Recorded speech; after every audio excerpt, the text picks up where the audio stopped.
वर्णिवेशरमणीयदर्शनं नन्दहासरुचिराननाम्बुजम् पूजितं सुरनरोत्तमैर्मुदा धर्मनन्दनमहं विचिन्तये। ओम श्री स्वामीनारायणाय नमो नमः, श्री हरिकृष्णाय नमो नमः, श्री सावर्णी गोत्र तिलकाय नमो नमः। अस्मद्गुरो समारम्भां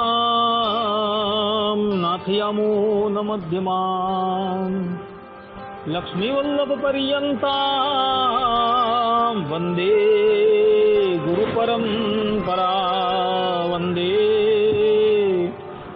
गुरुपरम्परा। सहजानंद स्वामी महाराजनी जय, श्री नारायण मुनिदेवनी जय, श्री राधा राधा बिहारी लालनी जय। असतो मा षड्गमय तमसो मा ज्योतिर्गमय मृत्युर्मा अमृतं गमय। ओम शांति शांति शांति। निखिल है प्रत्यनेक कल्याणिकतान श्वेतर समस्त वस्तु विलक्षण अनंत कोटि ब्रह्मांड नायक श्रीदेवी भूदेवी नीलादेवी श्री राधा देवी समलंकृत सर्व अवतारना अवतारी सर्व कारणना कारण परब्रह्म परमात्मा भगवान श्रीहरिनी महती कृपाथी આપણે માનવ જીવનના સર્વોત્કૃષ્ટ લાભ એવા સત્સંગને માટે ઉપસ્થિત થયા છીએ। ઉપસ્થિત થનારા દરેક ભગવત ભક્તના હૃદયની અંદર અપરોક્ષ રૂપે બિરાજમાન એ જગત કારણ તત્વ ભગવાન શ્રી હરિના ચરણારવિંદની અંદર હું સાષ્ટાંગ દંડવત પ્રણામ કરી આજની આ કથાનો શુભારંભ કરું છું। ભગવાન સ્વામિનારાયણ શિક્ષાપત્રીની અંદર કહે છે कि आत्मघातस्तु तीर्थेपि न कर्तव्यश्च न कृधा अयोग्याचरणात् क्वापि न विशोध बंधनादीना।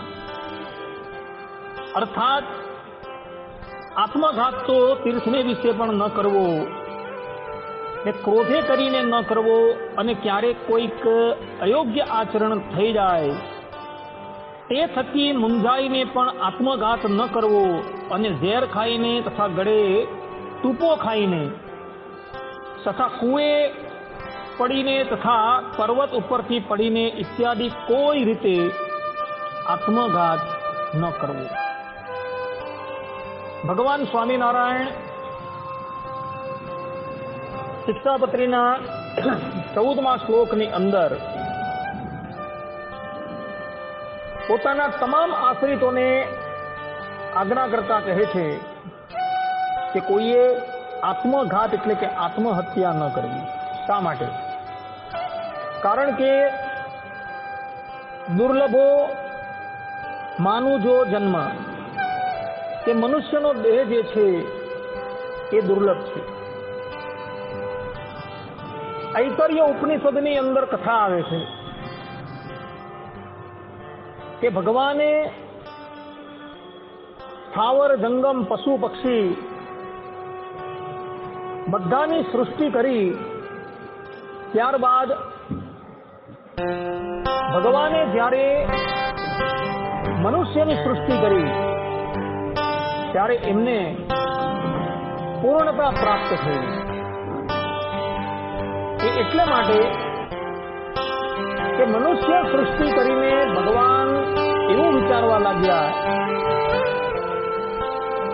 કે આ મનુષ્ય દેહ કરીને એ જીવાત્માને મારી પ્રાપ્તિ થઈ ગઈ। મનુષ્યની સૃષ્ટિ કર્યા બાદ પરબ્રહ્મ પરમાત્માએ કોઈ પણ સૃષ્ટિ કરી નથી। આ અંતિમ સૃષ્ટિ છે।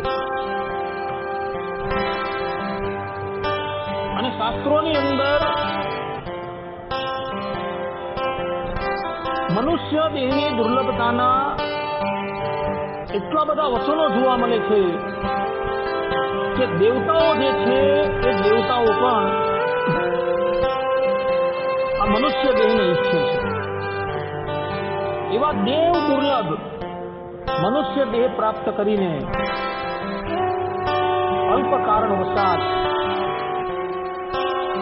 જે પણ કોઈક મનુષ્ય આ દેહનો પાઠ કરી દે છે ને, એ વ્યક્તિને મૃત્યુ બાદ અતિ તામસ યોનિની પ્રાપ્તિ થાય છે. શાસ્ત્રોની અંદર એવા પણ ચરિત્ર છે કે જે ભગવાન શંકરના કૃપાપાત્ર હતા. ભગવાન શંકરે તેને વરદાન આપેલું હતું અને એવા વ્યક્તિએ પણ આત્મહત્યા કરી તો એની પણ દુર્ગતિ થયેલી હતી. હરિવંશ પુરાણ એટલે કે મહાભારતના ઉત્તર ભાગની અંદર ભવિષ્ય પર્વ અધ્યાય 103 થી 129 ની અંદર એક ચરિત્ર આવે છે. જે ચરિત્ર છે હંસ અને ડિંભકનું. હંસ અને ડિંભક જે છે એ પોતાની કઠિન તપસ્યાથી ભગવાન શંકરને પ્રસન્ન કરે છે અને પ્રસન્ન કરી એમના થકી મનોવાંછિત વરદાન પ્રાપ્ત કરે છે. વરદાન પ્રાપ્ત થયા બાદ આ બંને જણા મનુષ્ય હોવા છતાં રાક્ષસોના ધર્મનું આચરણ કરતા હોય છે. સંતો હોય, ભક્તો હોય, એને એ લોકો દુઃખ આપતા હતા, યજ્ઞનો વિધ્વંસ કરતા હતા. એક સમયની વાત છે,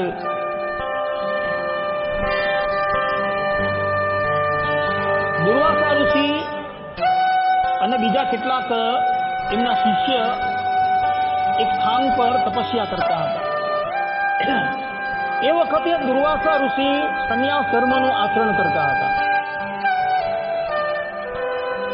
તો આ હંસ અને ડિંભક જે છે એ ત્યાં જાય છે અને આ ઋષિને એના શિષ્યને સતાવવા લાગે છે. એના દંડ જે છે એ છીનવી લે છે, કમંડલ તોડી નાખે છે. ત્યાં લગીન કે દુર્વાસા ઋષિએ જે કૌપિન પહેરેલું હતું, અર્થાત કે લંગોટ, એ લંગોટ પણ ફાડી નાખે છે. દુર્વાસા ઋષિ અત્યંત સમર્થ છે. સાપ જે છે એ એમના જીભના ટેરવાની ઉપર ક્રીડા કરતો હોય છે. પરંતુ દુર્વાસા ઋષિ સંન્યાસ આશ્રમને આશરેલા હતા અને સંન્યાસ આશ્રમનો પ્રધાન ધર્મ છે ભગવાનનું ભજન અને શાંતિ. એટલે દુર્વાસા ઋષિ કંઈ કરતા નથી.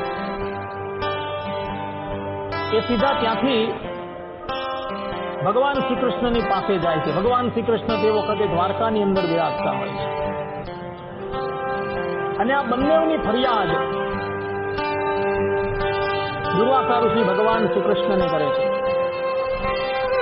અને કહે છે કે પ્રભુ, આ બંને દૈત્યો જે છે એ અત્યંત ઉદ્ધત થઈ ગયા છે. અમારા જેવા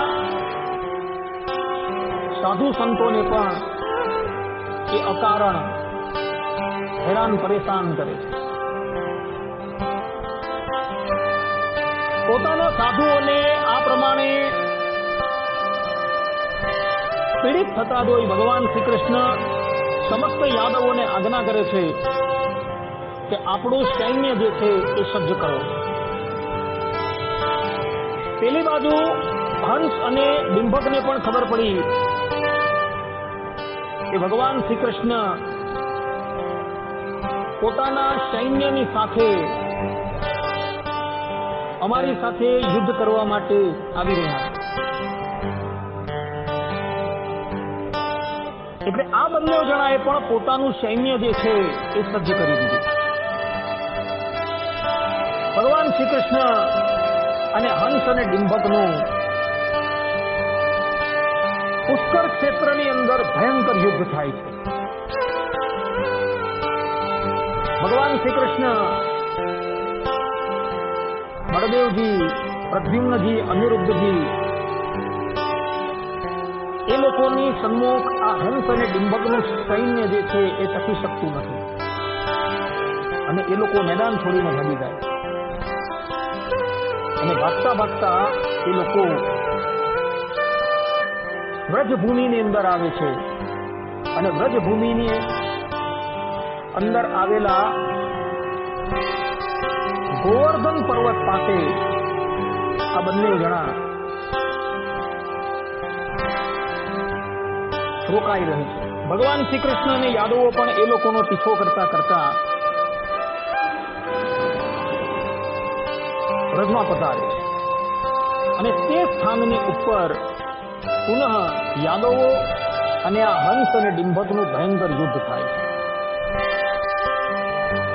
એ સમયે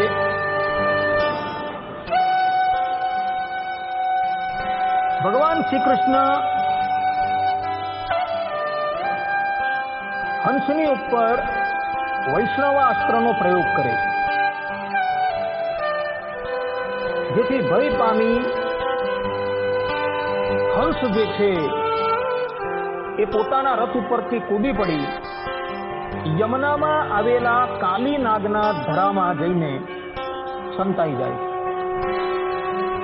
ભગવાન શ્રી કૃષ્ણ પણ એનો પીછો કરતા કરતા நமது சேனலை சப்ஸ்கிரைப் செய்யவும் மேலும் அருகிலுள்ள பெல் ஐகானை கிளிக் செய்யவும். அப்பொழுதுதான் நாங்கள் போடும் வீடியோக்கள் உடனுக்குடன் உங்களை வந்து சேரும். நன்றி, வணக்கம். કે ભગવાન શ્રી કૃષ્ણએ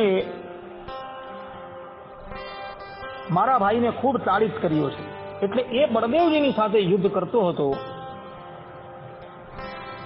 એ ત્યાં યુદ્ધ કરવાનું મૂકી દે છે અને દોડતો દોડતો આવી કલિય ધરાની અંદર કૂદી પડે છે અને પોતાના ભાઈને શોધવા લાગે છે. પરંતુ એને પોતાનો ભાઈ મળતો નથી અને એને ખબર પડી ગઈ કે હંસ નામનો મારો ભાઈ જે છે એ શ્રી કૃષ્ણના હાથે વીર ગતિને પ્રાપ્ત થયો છે. એટલે એના શોકની અંદર આ ડિંભક જે છે એ કલિયા ધરાની અંદર જ આત્મહત્યા કરી લે છે અને આત્મહત્યા કરવાના પરિણામ સ્વરૂપ એ અત્યંત ભયંકર તામસ યોનિને પ્રાપ્ત કરે છે. ભગવાન શંકરના કૃપાપાત્ર છે. જુઓ, હંસ અને ડિંભક, છતાં પણ ડિંભકે આત્મહત્યા કરી તો એના ફલ સ્વરૂપે ડિંભકને તામસ યોનિની પ્રાપ્તિ થઈ. પરાશર સ્મૃતિની અંદર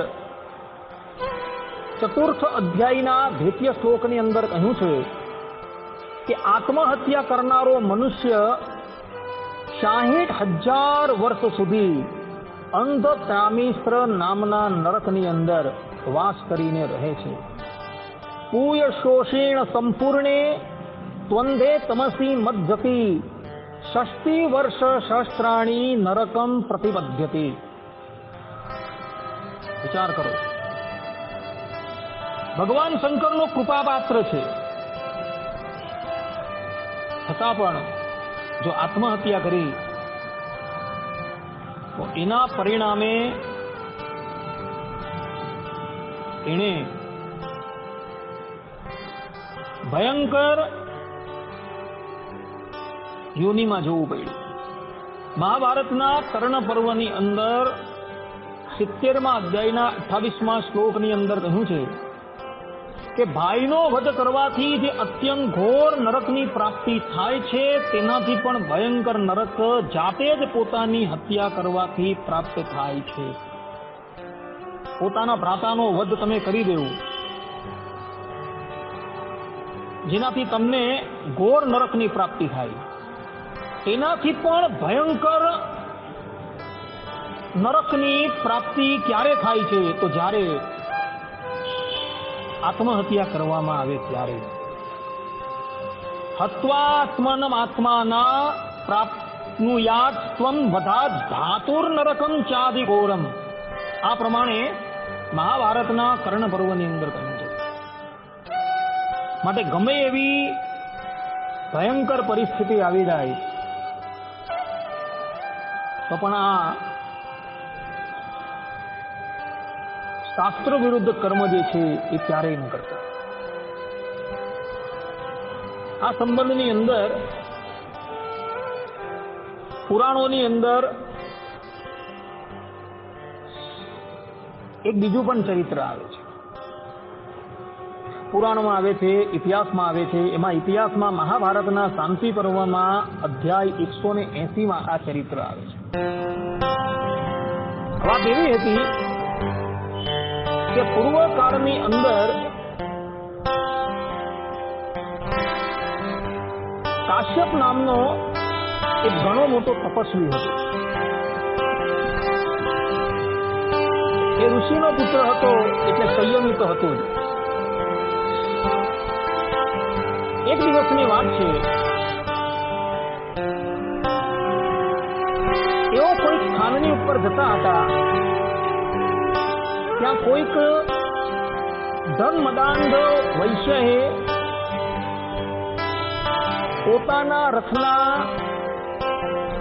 પૈડાથી તેમને ઠોકર મારીને પાડી નાખ્યો. એક વૈશ્યનો દીકરો હતો જે ધનની અંદર અત્યંત અહંકારી થઈ ગયો હતો અને એ પોતાના રથની ઉપર વિરાજમાન થઈને કશે જતો હતો તો માર્ગની અંદર આ કાશ્યપ નામના બ્રાહ્મણને એ પોતાના રથના પૈડાની ઠોકર મારી દૂર ફેંકી દે છે. એટલે આ કાશ્યપ નામનો જે બ્રાહ્મણ જે છે એ અત્યંત દુઃખી થઈ જાય છે અને ક્રોધમાં ને ક્રોધમાં એ વિવેક ગુમાવી દે છે. અને વિવેક ગુમાવી એ મનમાં ને મનમાં બોલવા લાગ્યો કે આ જગતની અંદર નિર્ધનનું જીવવું એ વ્યર્થ છે.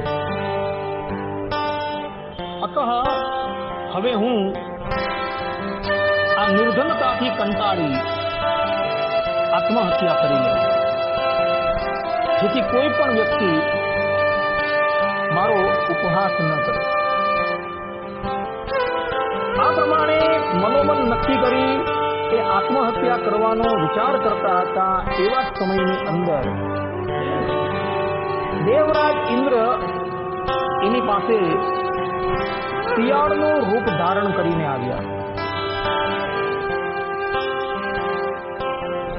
અને એ બ્રાહ્મણ પ્રત્યે બોલ્યા કે હે મુનિવર, મનુષ્ય શરીર પ્રાપ્ત કરવા તો બધા જ જીવાત્માઓ ઉત્સુક રહે છે અને તેમાં પણ બ્રાહ્મણત્વ પ્રાપ્ત કરવું એ ઘણું દુર્લભ છે. એક તો તમે મનુષ્ય છો અને સાથે સાથે બ્રાહ્મણ છો અને તેમાં એ પાછા શાસ્ત્રના ગૂઢ રહસ્યને તમે જાણો છો. છતાં પણ આવું દેવ દુર્લભ મનુષ્ય દેહ પ્રાપ્ત કરી તેને આમ જ નષ્ટ કરવા માટે કેમ તૈયાર થયા છો? શું આ કાર્ય કરવામાં તમારી બુદ્ધિમાની છે? જે મનુષ્યને ભગવાને બે હાથ આપેલા છે એના તો બધા જ મનોરથો જે છે એ સિદ્ધ થઈ ગયા. હાલમાં તમને જેવું ધન પ્રાપ્ત કરવાની લાલસા છે તે જ પ્રમાણે અમો તો કેવલ હાથ પ્રાપ્ત કરવા ઉત્સુક છીએ. શિયાળ બનેલા દેવરાજ ઇન્દ્ર કહે છે કે ભગવાને તમને 2 હાથ આપેલા છે. એ 2 હાથથી તમે કંઈ પણ પ્રાપ્ત કરી શકો. મનુષ્ય સિવાયની ઇતર યોનિની અંદર કોઈ પણ વ્યક્તિને હાથ નથી. કેટલાક પગથી હાથનું કામ કરતા હોય છે. દેવરાજ ઇન્દ્ર જે શિયાળનું રૂપ ધારણ કરીને આવેલા હોય છે, એ શિયાળ જે છે એ આ બ્રાહ્મણને કહે છે કે તમને જે પ્રમાણે ધન પ્રાપ્ત કરવાની ઈચ્છા છે તે પ્રમાણે અમને હાથ પ્રાપ્ત કરવાની ઈચ્છા છે.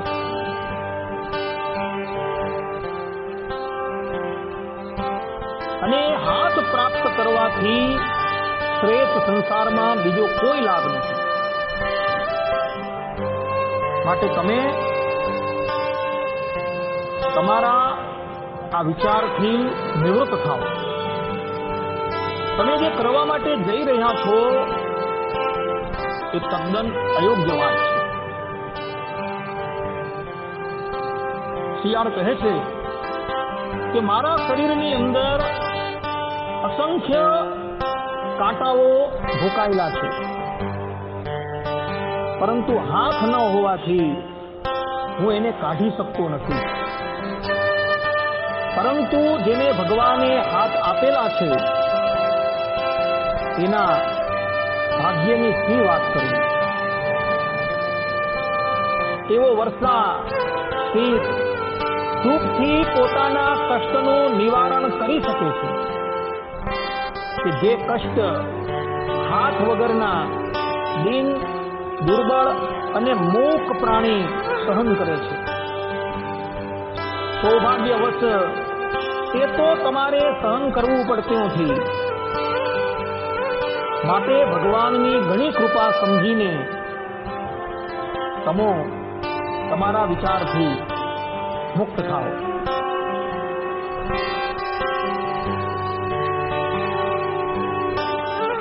તમને જે ધનની ઈચ્છા છે એ તમારા કર્મને લઈને, અર્થાત કે તમે વેદોક્ત કર્મોનું આચરણ કરેલું છે એને લઈને તમને ધનની પ્રાપ્તિ અવશ્ય થશે.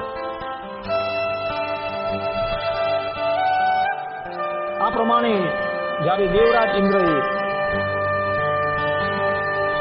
એ કાશ્યપને ઉપદેશ આપ્યો એટલે એ કાશ્યપને માનવદેવની મહત્તાનું જ્ઞાન થઈ ગયું અને એને એ પણ જ્ઞાત થઈ ગયું કે મારી સન્મુખ જે આ શૃંગાલ અર્થાત કે શિયાળ છે એ કોઈ સાધારણ મનુષ્ય નથી. તે પછી કાશ્યપની વિનંતીથી દેવરાજ ઇન્દ્ર જે છે એ પોતાના મૂળ રૂપની અંદર આવી જાય છે. நமது சேனலை சப்ஸ்கிரைப் செய்யவும் மேலும் அருகில் உள்ள பெல் ஐகானை கிளிக் செய்யவும். કાશ્યપે જોયું அப்பொழுதுதான் நாங்கள் போடும் வீடியோக்கள் உடனுக்குடன் உங்களை வந்து சேரும். நன்றி, વણકમ. એ એમના ચરણમાં પડી જાય છે અને પોતાના અપરાધ બદલ એ દેવરાજ ઇન્દ્રની ક્ષમા માંગે છે. કહેવાનું તાત્પર્ય એ છે કે કાશ્યપ નામનો બ્રાહ્મણ જે છે એ પોતાની પરિસ્થિતિથી કંટાળીને આત્મહત્યા કરવાનું વિચારતો હતો. પરંતુ એ બ્રાહ્મણ હતો, તપસ્વી હતો, એટલે દેવરાજ ઇન્દ્ર જે છે એ પ્રત્યક્ષપણે આવીને એને સાવધાન કરે છે અને એને લઈને એ કાશ્યપ બ્રાહ્મણ જે છે એ આત્મહત્યા કરતો અટકી જાય છે. તે જ પ્રમાણે પરબ્રહ્મ પરમાત્માએ પણ પોતાની દિવ્ય વાણી દ્વારા મનુષ્ય માત્રને આજ્ઞા કરેલી છે કે કોઈ પણ વ્યક્તિએ આત્મહત્યા નથી કરવાની. મનુષ્ય દેહની દુર્લભતા જે છે એનો વિચાર કરવાનો છે. કારણ કે શાસ્ત્રોની અંદર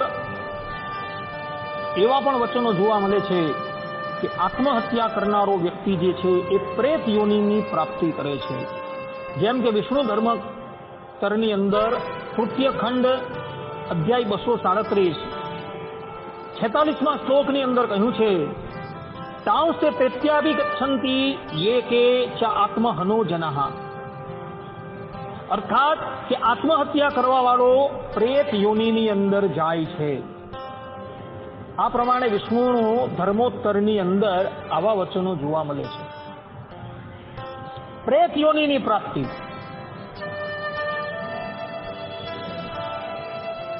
યમસ્મૃતિની અંદર બીજા અધ્યાયના 3જા શ્લોકની અંદર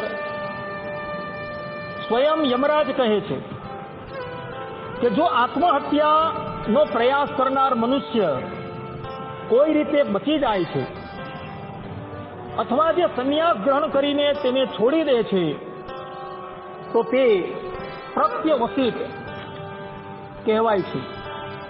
એવો મનુષ્ય સૌના દ્વારા બહિષ્કૃત થાય છે. તેની શુદ્ધિ ચાંદ્રાયણ વ્રત અથવા 2 તપ્ત કચ્છ વ્રત કરવાથી થાય છે. સર્વે તે પ્રત્યવસિતા સર્વલોક બહિષ્કૃત ચાંદ્રાયણેન શુદ્ધ્યંતિ તપ્ત કચ્છ દ્વયેન વા. આ પ્રમાણે યમરાજે કહ્યું છે કે જે પણ કોઈક મનુષ્ય આત્મહત્યા કરવા માટે તૈયાર થયો છે અને કદાચ કોઈક વ્યક્તિ એને બચાવી લે તો એવા વ્યક્તિનો સમાજે બહિષ્કાર કરી દેવાનો છે. ક્યાં લગીન? તો એ વ્યક્તિ જ્યાં સુધી પોતાના આ કર્મનું પ્રાયશ્ચિત ન કરી લે ત્યાં લગીને એનો બહિષ્કાર કરવાનો છે.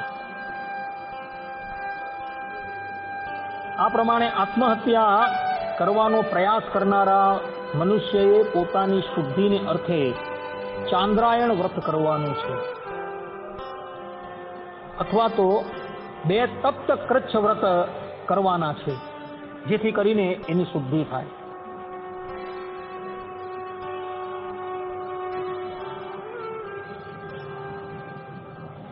પરાશર સ્મૃતિની અંદર 4th અધ્યાયના 3જા અને 4થા શ્લોકની અંદર, વિષ્ણુ સ્મૃતિની અંદર 22મા અધ્યાયની અંદર, મનુસ્મૃતિના 5મા અધ્યાયના 89મા શ્લોકની અંદર કહ્યું છે કે આત્મહત્યા કરનારા પ્રાણીની અશુદ્ધિ એટલે કે આશૌચ પાળવાનું નથી. એની પછાડી આંસુ પાળવાના નથી. એનો અગ્નિ સંસ્કાર પણ કરવાનો નથી. એના અસ્થિ સંચય પણ કરવાના નથી. એની પછાડી શ્રાદ્ધ છે, તર્પણ એટલે કે જલદાન એ પણ કરવાનું નથી. આવા પ્રાણીના શરીરને લઈ જનારા તથા દાહ સંસ્કાર કરનારા તપ્ત કૃચ્છ વ્રત કરવાથી શુદ્ધ થાય છે. વિચાર કરો કે જે વ્યક્તિ આત્મહત્યા કરે છે એ વ્યક્તિનું કોઈ સૂતક પાળવાનું નથી, એનું શ્રાદ્ધ કરવાનું નથી, એને જલાંજલિ આપવાની નથી, એના અસ્થિનો સંચય નથી કરવાનો. આવા વ્યક્તિની દાહક્રિયા કરવામાં આવે તો એના પ્રાયશ્ચિત રૂપે દાહ કરનારાએ તપ્ત કચ્છ વ્રત કરવાનું, અર્થાત કે એના પ્રાયશ્ચિત રૂપે એણે તપ્ત કચ્છ વ્રત કરવું. આ પ્રમાણેની આજ્ઞા પારાશર સ્મૃતિની અંદર આપવામાં આવેલી છે. માટે ભક્તો, આ બહુ જઘન્ય અપરાધ છે. આપણા ભારત વર્ષની અંદર પહેલા એવી પ્રથા હતી કે કાશીમાં જઈને કરવત મુકાવવાની, અને કાશીમાં જઈને કરવત મુકાવે એ સીધો ભગવાનના ધામમાં જાય. આજે પણ કાશી વિશ્વનાથ મંદિરની અંદર એ સ્થાન છે કે જ્યાં કરવતથી મસ્તક કાપવામાં આવતું હતું, અને જે જગ્યાએ એ મસ્તક કાપવામાં આવતું હતું તેની નીચે શિવલિંગ છે, અને ત્યાંથી ગંગા નદી જાય છે. એટલે પેલું મસ્તક કપાય એટલે લિંગની ઉપર જઈને પડે એટલે કે શિવની કમળ પૂજા થઈ ગઈ, અને પેલું મસ્તક જે છે એ સીધું ગંગાજીની અંદર જતું રહે. તો આ પ્રમાણે લોકો ભગવાનના ધામની અંદર જવાની લાલચને લઈને કાશીમાં જઈને કરવત મુકાવતા હતા. પરંતુ આ શાસ્ત્રીય પદ્ધતિ ન હતી, આ અંધ પરંપરા હતી, ને એ અંધ પરંપરા જે છે એ પછી બંધ કરવામાં આવેલી હતી. આજે પણ લંડનના મ્યુઝિયમની અંદર એ સુવર્ણનો કરવત જે છે એ ત્યાં મૂકેલું છે. એટલે કાશીમાં જઈને કરવત મુકાવવી એનાથી કલ્યાણ થઈ જાય એ વાત સંપૂર્ણપણે ગલત છે. એ પણ એક આત્મહત્યા છે. માટે ભક્તો, પોતાના જીવના કલ્યાણને અર્થે ક્યારેય પણ આવું જઘન્ય કૃત્ય જે છે એ કરતા નહીં, અન્યથા આના પરિણામો જે છે એ બહુ ભયંકર આવે છે. આ વાત ખાસ ધ્યાનમાં રાખજો. અસ્તુ.